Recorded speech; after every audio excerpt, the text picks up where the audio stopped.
Muito bem, voltamos a falar direto da página do Jornal Visão Espírita, no YouTube e no Facebook, para mais uma gota de Espiritismo, mais uma gota de O Livro dos Espíritos. Hoje nós vamos falar da segunda ordem, Espíritos Bons, itens 108, 109, 110 e 111, Espíritos Benfeitores, Sábios, Prudentes e Superiores, respectivamente. Estamos no livro 2º, capítulo 1º, dos Espíritos, ou sobre os Espíritos, utilizando para o estudo o livro da editora M. Bom, vamos lá. Os espíritos bons, como nós vimos as características gerais, predomínio do espírito sobre a matéria, Kardec subdividiu em 4 categorias. Ah, são 4 categorias absolutas, são só essas? Não.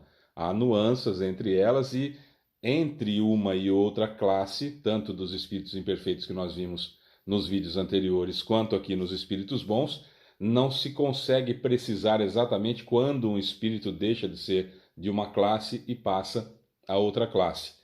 Seria mais ou menos como são as cores do arco-íris, não dá para ver exatamente onde termina uma e começa a outra. Sabe quando vai fazendo uma mescla assim? Então nós vamos ter espíritos benfeitores e espíritos sábios. Como que é essa transição? Não tem uma linha demarcatória, né? O fato é que quanto mais a gente vai evoluindo, a gente vai mudando de classe e vai chegando a classes mais superiores.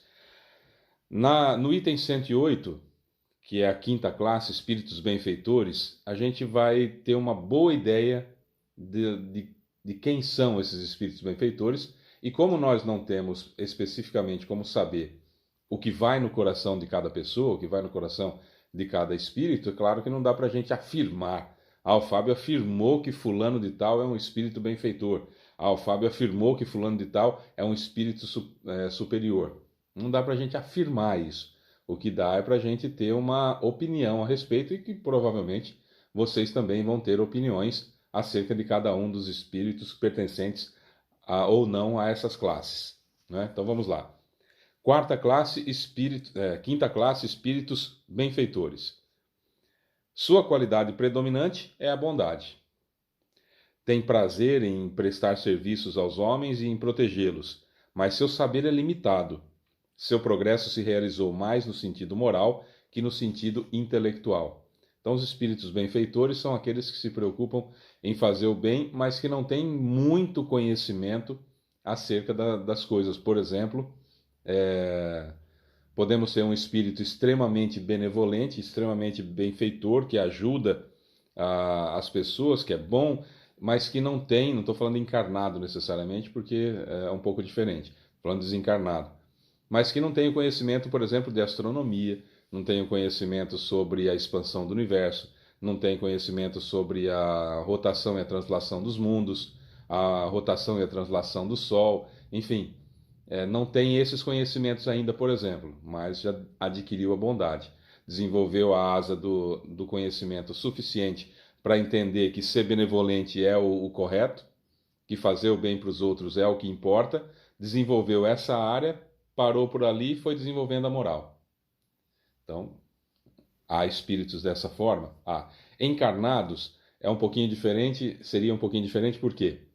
Quando encarnados, nós podemos, por exemplo, né, como Chico Xavier, nós podemos não realizar grandes situações intelectuais, estudos, conhecimentos variados, ter muita cultura, mas aí é uma questão para a reencarnação.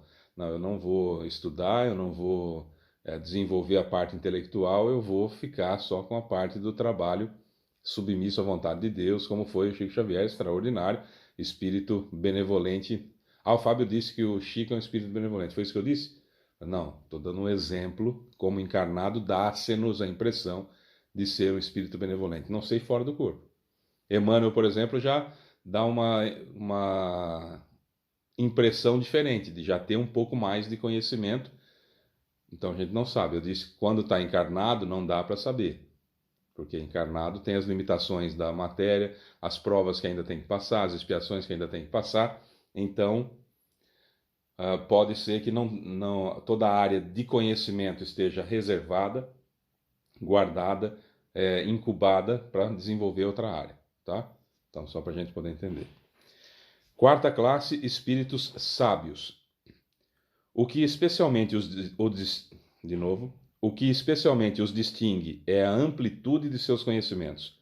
Preocupam-se menos com as questões morais que com as científicas, para as quais têm mais aptidão. No entanto, consideram a ciência apenas do ponto de vista de sua utilidade, sem nenhuma das paixões próprias dos espíritos imperfeitos. Tá, então nós estamos falando aqui que os grandes cientistas, descobridores, etc., etc., são espíritos sábios? Não necessariamente, porque estão encarnados, a gente não sabe o coração, não sabe o que pensam, né? Se estão realmente movidos apenas por aquela situação. O que há é um desenvolvimento intelectual gigantesco, e aqui é importante que se ressalte essa diferença. Espíritos benevolentes vão desenvolvendo a asa do conhecimento, param e aí focam na moral, moral, moral, moral, e depois voltam ao conhecimento.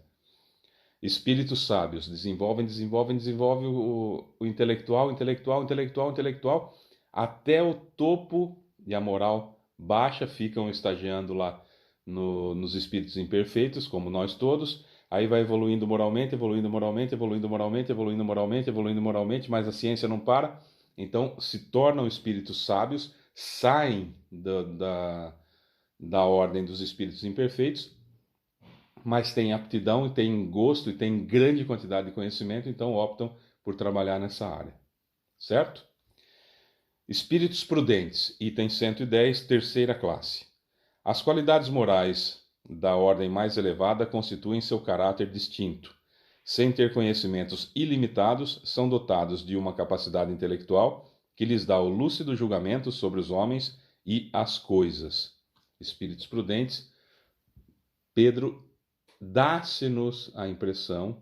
Fábio afirmou que São Pedro é um espírito prudente? Não, não afirmei. Dá-se-nos a impressão de ser um espírito dessa categoria.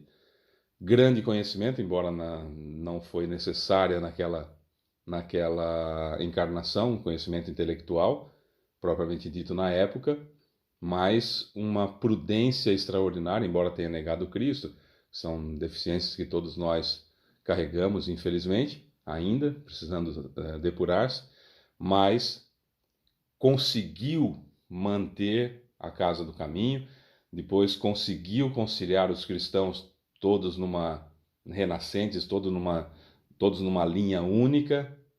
Quer dizer, um sujeito aparentemente com grandes qualidades inegáveis, aparentemente um sujeito aparentemente, aí, vírgula, com grandes qualidades, vírgula, aparentemente dentro dessa linha dos espíritos prudentes, embora a sua característica seria mais espírito superior, que a gente vai ver a próxima classe. Só para a gente diferenciar, né? Então, espíritos benfeitores desenvolveram a inteligência, o intelecto até um certo ponto, aí foi a moral, que chegou até a ultrapassar a parte dos conhecimentos. Extraordinário, maravilhoso. Espíritos sábios desenvolveram conhecimento, aí foi moral, até atingir espíritos sábios. Tem muita moral para desenvolver ainda, mas não param com o desenvolvimento intelectual, porque eles chama muita atenção isso, é a sua aptidão. Espíritos prudentes têm mais ou menos a mesma quantidade, né? Então, intelecto, moral, intelecto, moral, intelecto, moral, intelecto, moral, intelecto, moral, sempre mantendo essa linha, lhes dá um conhecimento não ilimitado, mas um conhecimento bastante grande, até muitas vezes do que os espíritos sábios, mas com uma moral mais elevada ainda do que dos espíritos sábios. Segunda classe, aquilo que chamamos de espíritos superiores, item 111. Reúnem em si a ciência, a sabedoria e a bondade. Sua linguagem transpira benevolência. É sempre digna, elevada e frequentemente sublime. Sua superioridade os torna mais aptos que os outros a nos fornecer definições mais exatas sobre as coisas do mundo incorpóreo, nos limites do que é permitido ao homem conhecer. Comunicam-se voluntariamente com os que buscam a verdade com sinceridade e cujas almas estão suficientemente desprendidas dos laços terrenos para compreendê-la. Porém, afastam-se dos que agem por simples curiosidade ou que, por influência da matéria, se desviam da prática do bem.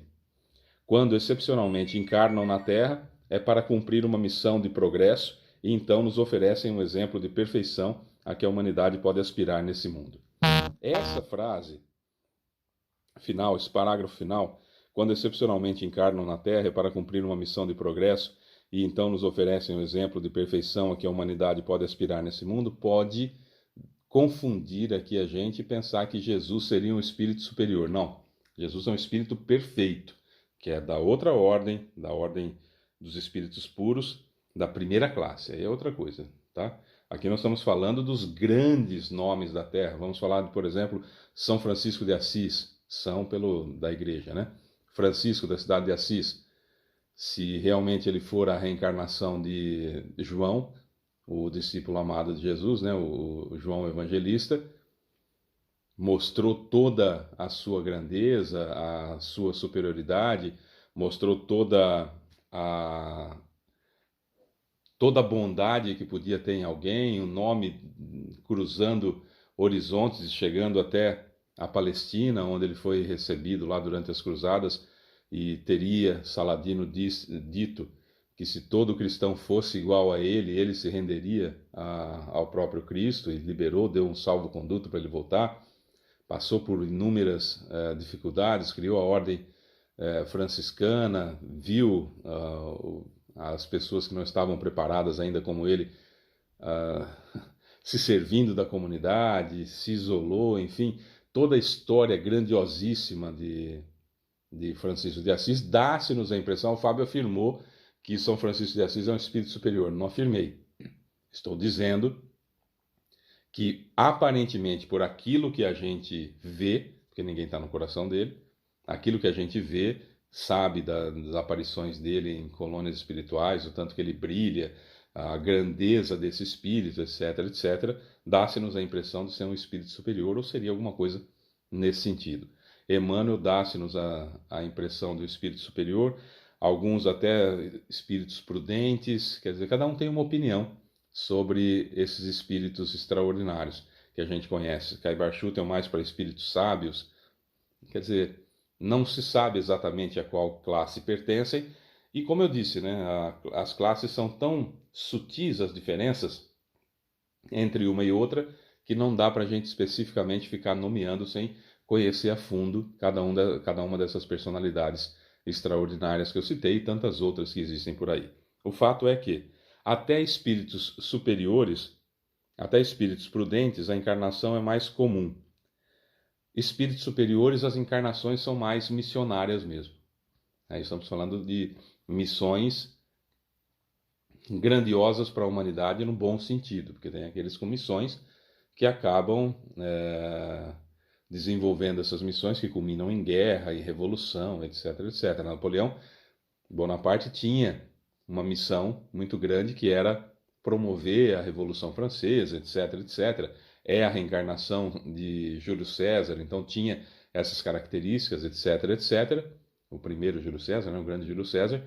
Então tinha uma missão, tinha um objetivo, mas não é um espírito superior. Evidentemente que não é um espírito da segunda ordem. É um espírito como nós da terceira ordem, né? Então, espíritos da segunda ordem são benfeitores, sábios, prudentes e superiores. E as encarnações de espíritos superiores são mais raras, são excepcionais. Em todas as épocas da humanidade houve espíritos dessa natureza, espíritos superiores que encarnaram na Terra para servir de modelo para aquela região ou para toda a humanidade, enfim, mas não é Jesus. Jesus é espírito puro. Jesus é um cara que coordena a Terra toda, é outra categoria, é outra situação, outra categoria literalmente falando, né? Outra classe literalmente falando, certo? Só para a gente fazer essa distinção. Então vamos lá. Repassando então o que nós já estudamos nos vídeos anteriores, só nomeando. Terceira ordem, espíritos imperfeitos. 10ª classe, espíritos impuros. 9ª classe, espíritos levianos. 8ª classe, espíritos pseudo-sábios. Isso tudo tem vídeo para trás aí, tá? 7ª classe, espíritos neutros. 6ª classe, espíritos batedores e perturbadores. Aí, segunda ordem, espíritos bons, que nós estudamos hoje. Espíritos benfeitores, espíritos sábios, espíritos prudentes e espíritos superiores. Amanhã nós vamos ver espíritos puros, primeira ordem, só tem uma classe, que é a primeira classe, e o único que nós conhecemos, que já encarnou na Terra, Jesus. Mas aí a gente fala disso amanhã. Eu sou Fábio Pereira, essa é mais uma gota de Espiritismo. Um beijo para você que fica e até amanhã. Tchau.